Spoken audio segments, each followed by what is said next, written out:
High, this is day 1। Blog করার কোনো plan ছিল না, কিন্তু ভাবলাম একটা মেমোরি রেখেই যাই। আর আমার মুখের রিয়াকশন এই ঘোড়ার গাড়িটা চাপার জন্য। ঘোড়ার গাড়ি করে পাহাড়ে ঘোরার এক্সপিরিয়েন্সটা কিন্তু দারুণ ছিল। দেন আমরা চলে গেছিলাম রোপওয়েতে, and this view is worth it, just awesome. রোপওয়ের ওপরে চড়ে আরো সুন্দর ভিউ ছিল, বিকজ ওখানে ছিল একটা বুদ্ধদেবের মন্দির। Every corner was beautiful.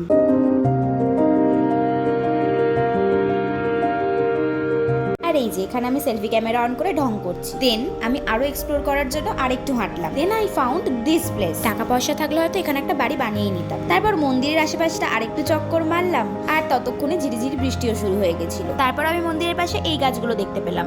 নাম তো জানি না, বাট বেশ ইউনিক। কিন্তু রোপওয়ে থেকে নেমে ওখানে অনেকগুলো দোকান ছিল। টুকিটাকি শপিং করার পর আবার সেই ঘোড়ার গাড়ি ছুটলো। এই প্লেসটা দেখছো, এখানে নাকি শ্রীকৃষ্ণের রথের চাকা আটকে গেছিল। দেন আমরা আরো কটা জায়গা ঘুরলাম, আর এখানে কিন্তু প্রচুর কাঠগোলাপের গাছ ছিল। দেখতে পাচ্ছ কত প্রিটি।